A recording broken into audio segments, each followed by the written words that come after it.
There are moments in life when everything feels unbearably heavy. Days stretch endlessly, filled with a strange emptiness. You wake up each morning with little energy, little hope, and more burdens than joy. You feel as though you are powerless against your circumstances, as though life is only a series of struggles and disappointments. And slowly, without realizing it, you begin to complain, to blame fate, to tell yourself that happiness belongs to other people, but never to you. Once, a young man came to study with an old teacher. His heart was clouded with pessimism. He believed that learning was a burden, that life was dull, and that his efforts would never lead to progress. One day, as he complained yet again about how hard he had tried and how little he had achieved, the teacher did not scold him. He did not lecture him with long explanations. Instead, he quietly brought out a spoon full of salt and a small glass of water. Handing them to the young man, the teacher said, "Put this salt into the glass and drink." The young man obeyed. He dropped the salt into the water, stirred it, and took a sip. Instantly, his face twisted in discomfort.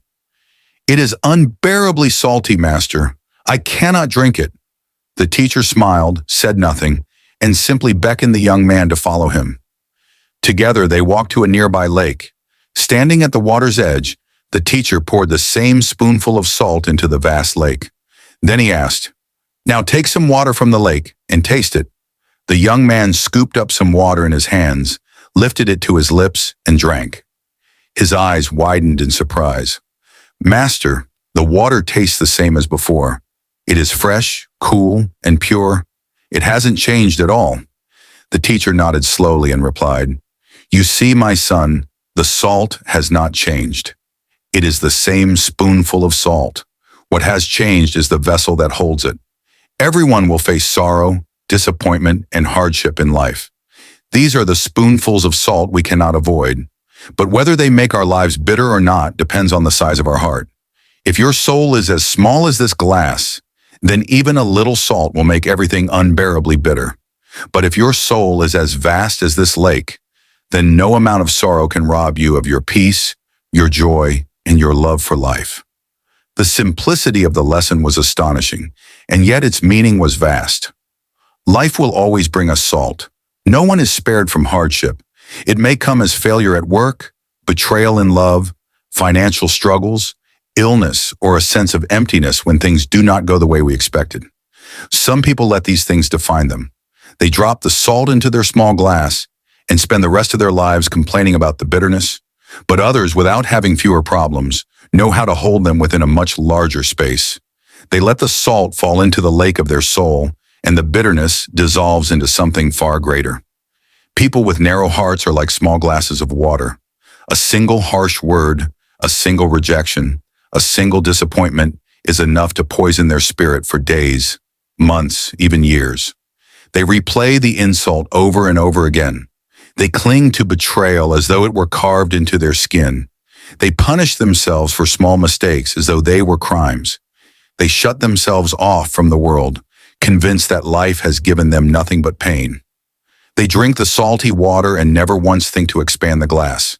And then there are those who live differently. They too taste sorrow.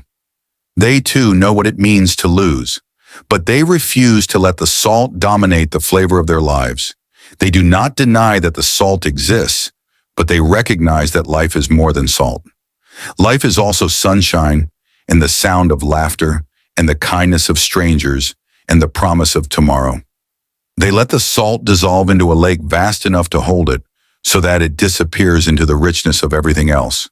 They carry on with hope, with love, with the courage to try again. Such people are not blessed with fewer struggles. They are blessed with a wider perspective, a more generous heart, a soul large enough to transform pain into strength. But how does one cultivate such a heart? How do we turn our small glass into a lake? It begins with forgiveness. Forgiveness is not about excusing the harm others have caused, but about setting yourself free from the bitterness that clings to you like chains. To forgive is to say, "I will not let this spoonful of salt poison the rest of my life." It continues with gratitude, the daily practice of noticing the sweetness that still exists in the midst of bitterness. a smile from a stranger, a meal shared with family, the simple gift of breathing another day. These are drops of fresh water that remind us the lake is vast. To cultivate a wide heart also means learning to let go. Not everything deserves a permanent place in your memory. Some pains are not worth carrying. The moment you release them, you create space for joy to return. Perspective matters too. Stand too close to a problem, and it looks enormous, overwhelming, unbearable. Step back, and suddenly you realize it is only one moment in a much longer journey. A spoonful of salt is significant in a glass, but negligible in a lake. So too are our troubles. When we measure them against the entirety of life, we find they are smaller than they seemed. And finally, to grow a vast soul is to live for something larger than yourself. When your purpose is only personal comfort, every difficulty feels unfair and unbearable. But when your life is anchored in love for family, in service to others, in devotion to a dream greater than you, then your own salt seems trivial. The lake is not just yours anymore. It belongs to many, and in that shared vastness, your sorrow dissolves. Life will never be free of salt. That is not something we can control. What we can control is whether we insist on drinking from a glass or whether we dare to grow a lake. The young man that day learned this truth not from a lecture, but from a taste, a bitter mouthful of water, and then a cool, fresh sip from the lake, enough to change the way he would see hardship forever. And so it should be with us. When life hands you a spoonful of salt, do not curse the salt. Do not despair that your water has been ruined. Instead, ask yourself, how large is the vessel of my heart? Can I make it wider? Can I let more love, more gratitude, more hope flow in until this salt is no longer overwhelming? The choice is ours.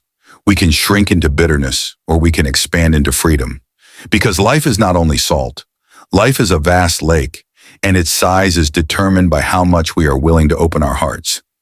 If you love this story, don't forget to like, comment, and subscribe for more inspiring stories.